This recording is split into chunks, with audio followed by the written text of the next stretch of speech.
to No Guilt, Just Growth. I'm Kristen Pomper, wife, coach, and corporate working mom of two. I help ambitious working moms stop running on empty and start building lives they're obsessed with, without the guilt or burnout. I'm on a mission to redefine what success looks like for moms. Because one thing I know for sure, it's not about putting everyone else's needs above your own. If you're ready to stop surviving and start thriving, you're in the right place. Hey gal, welcome back to the show. Today's episode is real, it's honest, and it's one I think every working mom needs to hear. Let me just start by saying something I know we've all felt. Sometimes I feel like my kids talk to me and I nod along, but I actually don't hear what they say.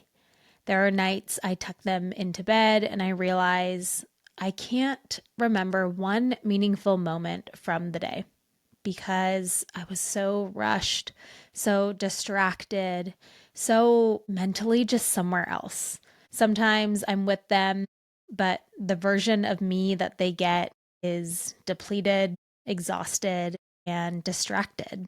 And because of that, there are days that I look back and think, my kids got the burnt out, leftover version of me. If any of that sounds familiar, then this episode is for you.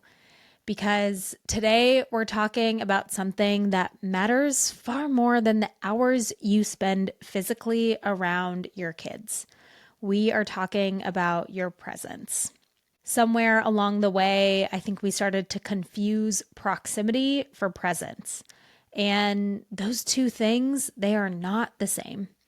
Just because we're physically around our kids doesn't mean they feel connected to us. I think that there is a massive difference between being around your kids and being with your kids. You can spend 1 hour in the same room, but if you're scrolling your phone, doing chores, answering emails, that's not the same as spending 5 intentional minutes looking them in the eye, being down on their level, listening, laughing, and being fully there. And those 5 minutes will matter more every single time because kids don't measure love in hours. They measure it in moments. They don't remember, oh, my mom, she was so productive. They remember, my mom lit up when I walked in the room. My mom played with me. She listened. She wasn't always in a hurry. Presence is the currency.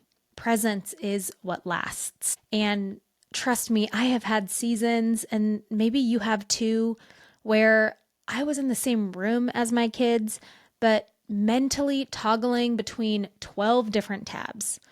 I was scrolling, I was answering emails, I was thinking about my to-do list. I was stressed, I was overwhelmed, and honestly just checked out. And what I finally realized is that it wasn't the big moments that I was missing. It was the tiny ones, the ones that actually matter. The giggles while brushing teeth, the silly questions at breakfast, the mommy, watch this moments that I know will not exist in the future. And I'll be honest, this episode isn't coming from a perfect mom. It's coming from a mom who is learning all of this in real time. As working moms, I think we tell ourselves, I'll slow down later. I will be more present later. I'll enjoy the time with kids when life calms down. But I think if we're really honest with each other, we know all of those things are just lies, because the truth is life is never not busy for us. Life never is going to calm down. Later is a trap, and it won't arrive unless you create it. If you keep waiting for life to calm down before you start being present, your kids will grow up while you wait. And I know that sounds harsh, but sometimes we need the honest truth, because the reality is our kids are experiencing their childhoods right now. And it's in those small little moments, not in the big vacations or the perfectly planned weekends, but in the micro moments of their everyday life. Bath time, getting dressed, riding in the car, bedtime, putting on shoes, grocery shopping. These are their core memories. And we get to decide whether we're living in them or if we're racing past them. I think every mom needs to hear this. This isn't about doing more, it's about noticing more. You don't need more hours, you need more moments because your kids don't measure love in minutes. They measure it in connection through eye contact, a laugh, your undivided attention. 15 minutes of your whole heart, not just your half broken attention. And I'm not saying that you need to be present 24/7. Your kids don't need you with them all the time.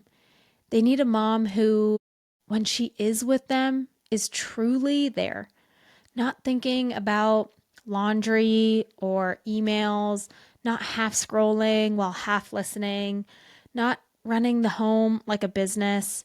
Presence is about connection, not performance. Your kids don't remember a clean kitchen. They remember if you looked up when they walked in the room. Here's something I want you to imagine. Picture yourself 20 years from now. Your kids are grown, maybe off to college or starting their own families.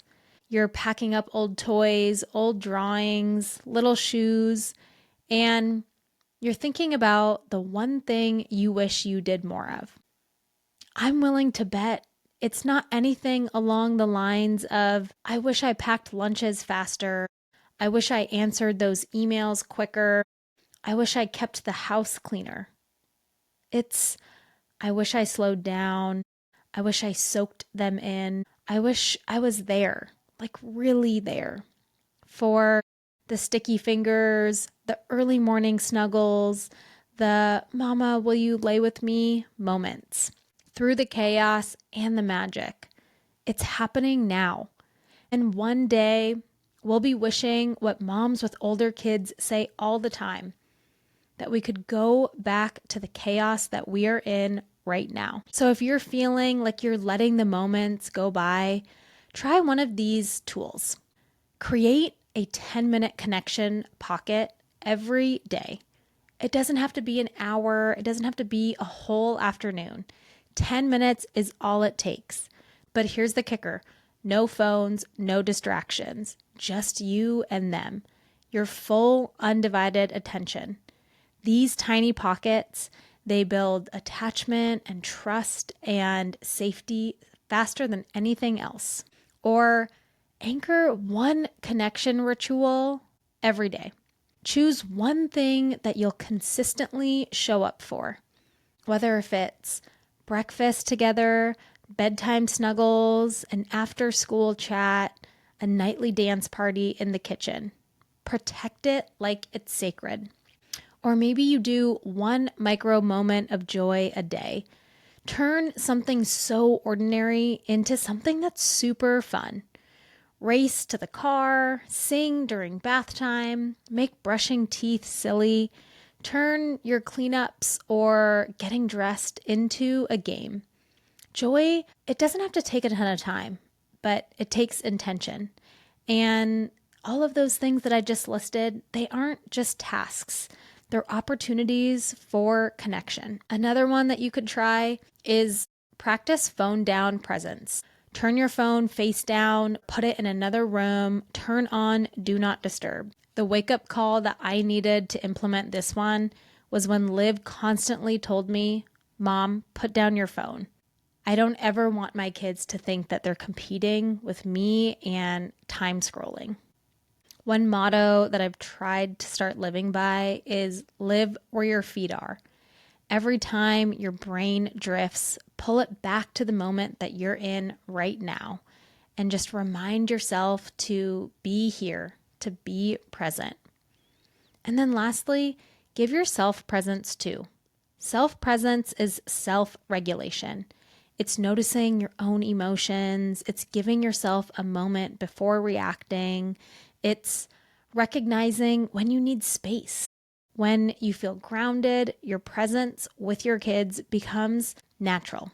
It doesn't become forced. So if you've been feeling disconnected or scattered, or maybe just like you're living on autopilot, this is your permission to come back home to what matters, to your family, to your babies, to your presence.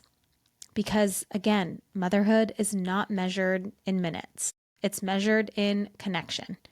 You don't have to do everything. You don't have to be perfect. You just need to be intentional. The moms who leave a legacy, the ones whose kids grow up and say, my mom was always there for me. The ones that are choosing to spend time with their parents, even when they don't need them anymore, they're not the ones with perfect homes or perfect schedules. They're the ones who showed up, who sat on the floor and played, who asked real questions, who made eye contact, who listened. It's not about how much you do. It's about how much of you is in what you do. Lastly, I hope you know you're not falling behind. You're not missing the mark. If this episode hit home, you're not too distracted or too busy or too overwhelmed to be a good mom. You are the kind of mom who doesn't just say that she's present, you live it. Your kids don't need more time. They need more you. Not the perfect you, not the patient all the time you, just the real you. And that the real present you is the mom that they will remember forever. If this episode encouraged you to be a little bit more intentional, share it with another mom who needs the same reminder. Thank you so much for tuning in. I hope you have an incredible week, and I will see you in the next episode.